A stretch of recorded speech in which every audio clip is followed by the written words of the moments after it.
రాజమండ్రిలో విద్యుత్ శాఖపై మంత్రి గొట్టిపాటి రవికుమార్ సమీక్ష సమావేశం నిర్వహించారు. జిల్లాలో అమలవుతున్న విద్యుత్ ప్రాజెక్టులపై అధికారులతో చర్చించారు. 2027లో నిర్వహించనున్న గోదావరి పుష్కరాల నేపథ్యంలో మౌలిక వసతుల కల్పనపై ప్రత్యేక దృష్టి పెట్టాలని సూచించారు. ఆర్డీఎస్ఎస్ పథకం కింద విద్యుత్ పునర్వ్యవస్థీకరణ పనులు వేగవంతం చేయాలన్నారు. మార్చి నాటికి ఏపీ ట్రాన్స్కో పరిధిలో సబ్స్టేషన్ పనులు పూర్తి చేయాలని ఆదేశించారు.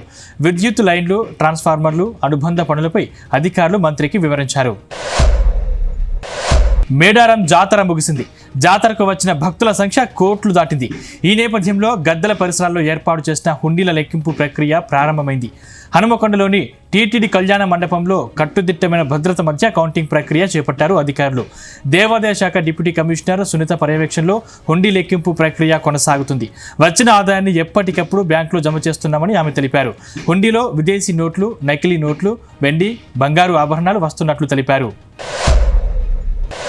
తెలంగాణ జాగృతి కార్యాలయంలో అధ్యయన కమిటీలతో రెండో రోజు అధ్యక్షురాలు కవిత సమావేశమయ్యారు.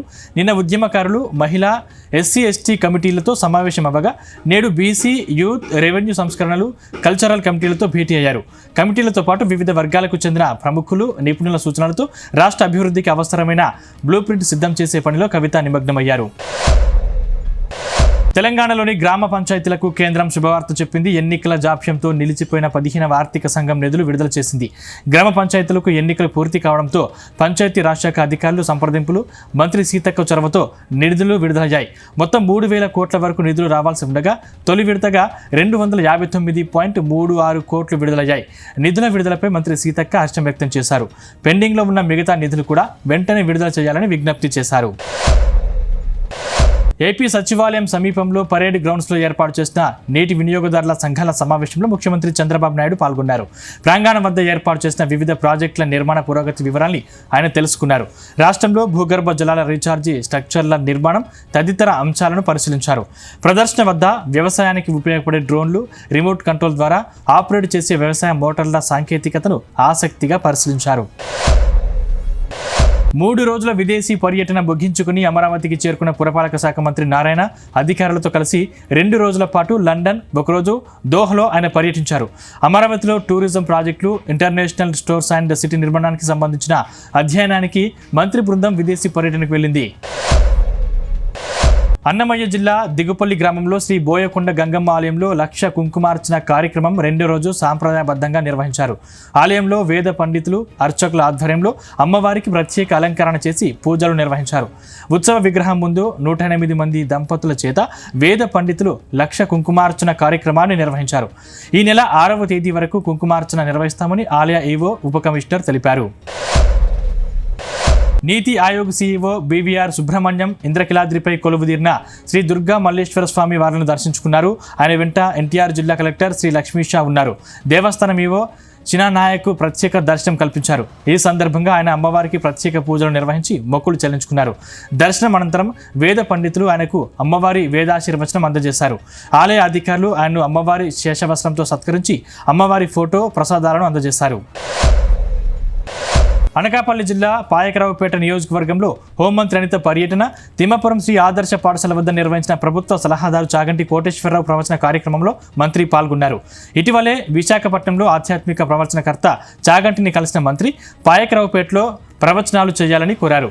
దీంతో ఈరోజు ఆదర్శ పాఠశాలలో విద్యాదీప్తి, సంస్కార స్ఫూర్తి కార్యక్రమం ఏర్పాటు చేశారు.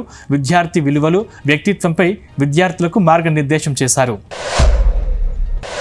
ఎన్టీఆర్ జిల్లా పోలీసులు చేపట్టిన డ్రగ్స్పై దండయాత్ర కార్యక్రమం 10వ రోజు కొనసాగింది. నున్న పోలీస్ స్టేషన్ పరిధిలో 200 మంది విద్యార్థులతో సైకిల్ యాత్ర నిర్వహించారు. నగర పోలీస్ కమిషనర్ రాజశేఖర్ బాబు, ఇతర ఉన్నతాధికారులు పాల్గొన్నారు. 10వ రోజున ఉత్సాహం ఏమాత్రం తగ్గకపోగా రెట్టింపైందని అధికారులు అన్నారు. రోజుకు కార్యక్రమానికి ప్రజల మద్దతు పెరుగుతోందన్నారు. ఇది కేవలం కార్యక్రమం కాదు, భవిష్యత్తు కోసం జరుగుతున్న యుద్ధం అన్నారు. తెలంగాణలో మున్సిపల్ ఎన్నికల ప్రచారం ఊపందుకుంది. ప్రచార పర్వంలో మంత్రి జూపల్లి అభ్యర్థులకు వినూత్న సూచనలు చేశారు. ప్రతి ఒక్కరూ శారీరక దారుఢ్యాన్ని పెంపొందించుకోవాలని, అందుకోసం కౌన్సిలర్ అభ్యర్థులందరూ సైకిళ్లపైన తిరిగి ప్రచారం చేయాలని ఆదేశించారు. మోటార్ బైక్లను పక్కన పెట్టి సైకిళ్లను వాడాలని, మీరు సైకిల్ తొక్కితేనే నేను ప్రచారానికి వస్తానని అభ్యర్థులకు స్పష్టంగా చెప్పారు. దీనివల్ల మీ ఆరోగ్యం మెరుగుపడటమే కాకుండా ప్రజల్లోనూ వ్యాయామంపై అవగాహన పెరుగుతుందని మంత్రి పేర్కొన్నారు. ప్రజల అవసరాలను తెలుసుకుని వాటిని పరిష్కరించడం తన బాధ్యత అని మాజీ మంత్రి తలసాని శ్రీనివాస్ యాదవ్ అన్నారు. గురువారం సనత్ నగర్ డివిజన్లో పర్యటించి 56 లక్షల రూపాయల విలువైన అభివృద్ధి పనులు ప్రారంభించారు. ముందుగా భగత్ సింగ్ పార్కులో ఏర్పాటు చేసిన ఓపెన్ జిమ్ను ప్రారంభించారు. ఈ సందర్భంగా పార్కులో చేపట్టాల్సిన పలు అభివృద్ధి పనుల గురించి స్థానికులు ఎమ్మెల్యే దృష్టికి తీసుకొచ్చారు. ముషీరాబాద్ పోలీస్ స్టేషన్ పరిధి గాంధీనగర్లో ఓ ఉమెన్స్ హాస్టల్లో అగ్ని ప్రమాదం చోటు చేసుకుంది.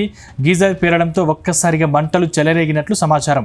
మంటలు వేగంగా వ్యాపించడంతో హాస్టల్లోని యువతులు భయాందోళనకు గురయ్యారు.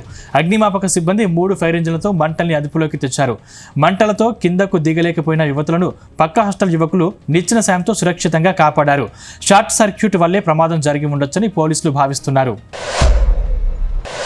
ఇంటర్మీడియట్ పబ్లిక్ ప్రాక్టికల్ పరీక్షల్లో జరిగిన మాల్ ప్రాక్టీస్పై చర్యలు తీసుకోవాలని డిమాండ్ చేస్తూ ఎస్ఎఫ్ఐ విద్యార్థులు ఇంటర్ బోర్డును ముట్టడించారు. మాల్ ప్రాక్టీస్కు పాల్పడిన కాలేజ్ యాజమాన్యంపై క్రిమినల్ కేసులు నమోదు చేయాలని డిమాండ్ చేశారు. కాలేజీ గుర్తింపు రద్దు చేసి వాళ్లపై కఠిన చర్యలు తీసుకోవాలన్నారు. కార్పొరేట్ కళాశాలల్లో మాస్ కాపీ జరుగుతున్నా ఇంటర్ బోర్డు చోద్యం చూస్తోందంటూ మండిపడ్డారు. ర్యాంకుల పేరుతో తల్లిదండ్రుల జేబులకు చిల్లు పెడుతున్న కార్పొరేట్ కళాశాలలపై చర్యలు చేపట్టకపోతే రాష్ట్ర వ్యాప్తంగా ఆందోళన చేపడతామని హెచ్చరించారు. మోయినాబాద్ కేతిరెడ్డిపల్లి గ్రామంలో జరిగిన మహిళా న్యాయవాది హత్య పట్ల జాగృతి అధ్యక్షురాలు కవిత విచారం వ్యక్తం చేశారు. హత్యకు గురైన న్యాయవాది స్వప్న కుటుంబాన్ని ఆమె పరామర్శించారు. సొంత కుటుంబ సభ్యులే హత్య చేయడం దారుణమన్నారు. ముందే పోలీసులకు ఫిర్యాదు చేసినా పట్టించుకోకపోవడంతోనే హత్య జరిగిందని ఆరోపించారు. పోలీసులు స్పందించి ఉంటే ఇంతటి దారుణం జరిగేది కాదన్నారు. న్యాయవాదుల రక్షణకు అడ్వకేట్ ప్రొటెక్షన్ చట్టం తీసుకురావాలన్నారు. కేసును ఫాస్ట్ ట్రాక్ కోర్టులో విచారించి నిందితులను కఠినంగా శిక్షించాలని డిమాండ్ చేశారు. చేవెళ్లలో న్యాయవాది స్వప్న దారుణ హత్యను నిరసిస్తూ కూకట్పల్లి కోర్టు బార్ అసోసియేషన్ ఆధ్వర్యంలో న్యాయవాదులు కోర్టు విధులను బహిష్కరించి నిరసన తెలియజేశారు. పౌరుల హక్కుల కోసం పోరాడుతున్న న్యాయవాదులకు రక్షణ లేకుండా పోతుందని ఆవేదన వ్యక్తం చేశారు. అడ్వకేట్ ప్రొటెక్షన్ యాక్ట్తోనే న్యాయవాదులకు రక్షణ కలుగుతుందని, లేకపోతే ఇలాంటి సంఘటనలు మళ్లీ పునరావృతం అవుతూనే ఉంటాయని అన్నారు. పార్లమెంట్లో చట్టం కోసం రాజకీయ పార్టీలు పాలకులపై ఒత్తిడి తీసుకురావాల్సిన అవసరం ఉందన్నారు.